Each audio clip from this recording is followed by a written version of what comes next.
Hey, today we're going to talk about quoting and paraphrasing. These are essential skills to use in the writing process, especially if you're going to use a source, which we're going to make you do in an English class eventually. So let me go ahead and share the screen here, and I'll click on that puppy, and that allows me to start sharing. And then I'll be able to pick this thing right here. So you should be able to see it. This is on plagiarism, quoting, and paraphrasing. Now, I just went online very quickly and typed in something about diabetes. And I went ahead and noted some things for you in blue and in red so you can see how they're exactly the same in all these different sources on the internet. So diabetes mellitus refers to a group of diseases that affect how your body uses blood glucose, commonly called blood sugar. The next one right underneath that, diabetes mellitus refers to a group of diseases that affect how your body uses blood sugar. Again in number 11, again in number 12, repeated exactly the same. And above it, the first one, glucose is vital to your health, yada, yada, yada. Underneath it, number 7, exactly the same. Number 11, exactly the same. So it's important to understand that the internet is the most plagiarized thing in the world. It constantly plagiarizes itself, copying and pasting from other sources and never acknowledging the original source. So it's understandable how you, when you're going online and working with these sources and seeing how that works on the internet, might think to yourself, well, it's no big deal, this lifting of information and not acknowledging where I got it from. But in academia, the previous examples on diabetes would all have resulted in a failing grade because of plagiarism. So what exactly is plagiarism? Well, essentially, it is the worst thing you can do on a research paper or any paper. And there are two kinds. There's intentional, meaning very serious, and there's unintentional. It's not as bad, but it can still result in a failing grade. So what is the definition of plagiarism? And this is in the syllabus for this class, but if it doesn't matter where you are, at what college, university, or even where you are in the world, these are all going to be the same. So what is plagiarism? Well, it includes, but is not limited to, failing to cite sources used for quotations, paraphrases, summaries, and borrowed ideas in both the body of the text and on a works cited or reference page. So if you get any information from any source, whether it's a direct quote or in your own words, whether you summarize it or borrow just the idea, you have to tell me where you got it from, right? Next, failing to enclose borrowed language in quotation marks. So even if you tell me where you got it from, but don't put it in quotation marks, that's considered plagiarism. Failing to credit unpublished sources as well as published sources. It doesn't matter where you got the information from, whether it's in a book or just somebody told you that. Like in an interview, you got to tell me where you got the information. Or even if you put stuff in quotation marks, but then don't cite it. You're telling me it's not your own words, but you're not telling me where you got it from. That too is plagiarism. Or submitting previously graded works as original works. So if you submitted a paper in one class, say history, and then present that same paper in another class, say sociology, and or telling the instructors these are both original works, that's called self-plagiarism. You're not allowed to do that. The only way you could do that is if you talk to both instructors and got permission from both, right? And what they would probably do is say yes with a limitation, meaning maybe 50% of the paper has to be different from the other paper. So you can't turn in the exact same documents. That's considered self-plagiarism and is grounds for failing as well too. So what can an instructor do? Well, if we run into plagiarism and it's unintentional, for example, we can counsel the student on academic dishonesty and plagiarism. And then after doing that, we can ask you to redo the assignment. Or if it's a little bit more severe, we can alter the grade or give 0 points for the assignment. If it's really bad, we can ask you to withdraw from the class or even give you an F in the class. So plagiarism is pretty severe and you don't want to do it. Repeated violations can be reported to the division dean. Basically, you don't want this going up the chain. And if this happens, technically, you can be kicked out of every college or university by which the college is accredited. So we are accredited by the Southern Association of Colleges, which means that technically, if you get kicked out of this college, you can be kicked out of all colleges associated with the Southern Association of Colleges, like Duke or Virginia Tech, anyone, all these colleges in the same area. I've never heard of a case of that happening. I'm just saying it's technically possible. Probably what will happen if it goes up the chain, if you've done this enough times, it has drawn our attention and our ire, you will be placed on academic probation or suspended or expelled from the institution. And this, of course, will negatively impact your financial aid. So you want to avoid this as much as possible. All academics take plagiarism very seriously.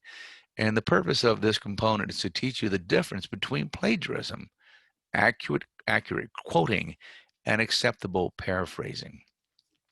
As part of any research essay, you're going to be required to use sources. These are a vital part of the research process. They provide generalized background information for your essay as well as very specific current up-to-date information. And you can use these source materials in two main ways. You can use the material word for word, which we call quoting, or you can put the materials into your own words, a process we call paraphrasing. So when quoting, it's vital that you place the material quoted inside quotation marks. Your textbook and your grammar handbook provide detailed information on how to quote and paraphrase and how to cite them. For now, we're only going to cover how to quote and paraphrase accurately. So let's look at a passage below from a textbook, Martin Luther King Jr.'s The Three Ways of Meeting Oppression, and that's on page 411 through 413 of that textbook. And this is the passage in its original form. Violence as a way of achieving racial injustice is both impractical and immoral. It is impractical because it is a descending spiral ending in destruction for all. Excuse me.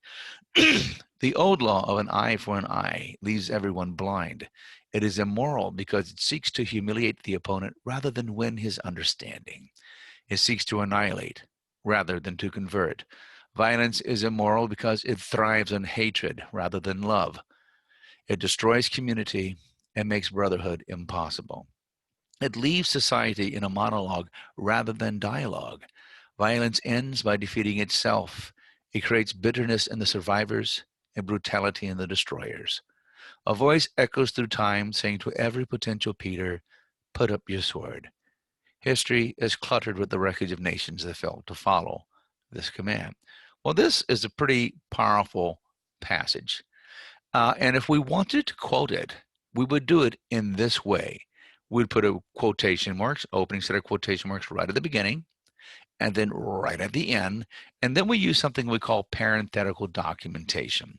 The last name of the author and the page number, where we got it from. So in parentheses, it's called parenthetical documentation because we put it in parentheses, hence parenthetical. So King 412, author and page number, and then period. The period goes at the end of it because that information contained in the parentheses is actually considered part of the sentence. So this is how we would quote it. We'd put it in a block quote, something we'll talk about later. But for right now, this is telling me when I look at everything in that passage, from violence to command, is a direct quote, and it's not your words. But let's say we wanted to paraphrase the selection, to place it in our own words. Would something like this work? Violence is both impractical and immoral as a way of achieving racial justice. It's not practical because it is a descending spiral that ends in the destruction for everyone. The old law of a tooth for a tooth hurts everyone. It's immoral because it seeks to humiliate the other guy rather than win its understanding. It seeks to destroy rather than to convert. Violence is not moral because it thrives on hatred rather than love. It destroys community and makes brotherhood impossible. It leaves our culture in monologue rather than dialogue. Violence ends by defeating itself. It creates bitterness in those who survive, brutality in those destroyed. Christ's voice echoes through time, commanding every potential Peter, put up your sword. History is littered with nations that failed to follow this command. King 412. Notice it's not in quotation marks. meaning it's not a direct quote. And so I'm trying to pass this off as a paraphrase. And the question I have for you, is this a paraphrase? Remember, paraphrase by definition is putting someone else's words into your own words, right? So let's go ahead and just look at this line by line. Excuse me. So the original says violence is a way of achieving racial justice is both impractical and immoral. The so-called paraphrase says violence is both impractical and immoral as a way of achieving racial justice. All I did was move a few things around, right? It is impractical becomes it is not practical because it is a descending spiral. Ending in destruction for all becomes it's a descending spiral that ends in destruction for everyone. The old law of an eye for an eye becomes a tooth for a tooth, leaves everyone blind, hurts everyone. Notice all I'm doing is either moving parts of the sentence around or swapping out words and phrases. The original structure of the sentence is still there, right? This is not paraphrasing. This is like carpet plagiarism or something, tapestry plagiarism is what they call it. Line by line comparison continues. It's immoral because it seeks to humiliate the opponent. Becomes it's immoral because it seeks to humiliate the other guy rather than when it's understanding. It seeks to annihilate rather than convert, becomes it seeks to destroy rather than convert. Again, just swapping out words. Violence is immoral becomes violence is not moral. It leaves society becomes it leaves our culture. But notice how everything else is pretty much the same, right? It creates bitterness in the survivors, becomes it creates bitterness in those who survive, and brutality in the destroyers, and brutality in those destroyed. A voice echoes through time, saying to every Peter, Christ's voice echoes through time, commanding every potential Peter, put up your sword. History is cluttered, it becomes history is littered. See how it's all essentially the same. So when all you do is go through and just replace words, you're essentially keeping the same sentence structure, the same ideas. It's not paraphrasing. It is, in essence, plagiarism. And we have to make sure that you don't do that. So typically speaking, most plagiarism that I encounter and most instructors encounter is what we call unintentional plagiarism, meaning you didn't know what a good paraphrase was, or you didn't know how to cite properly. And I expect to run into those things in a writing class. It's my job to teach you how to do that correctly. Although technically, by the time you get to college, you're supposed to know that stuff. They give it to you in high school.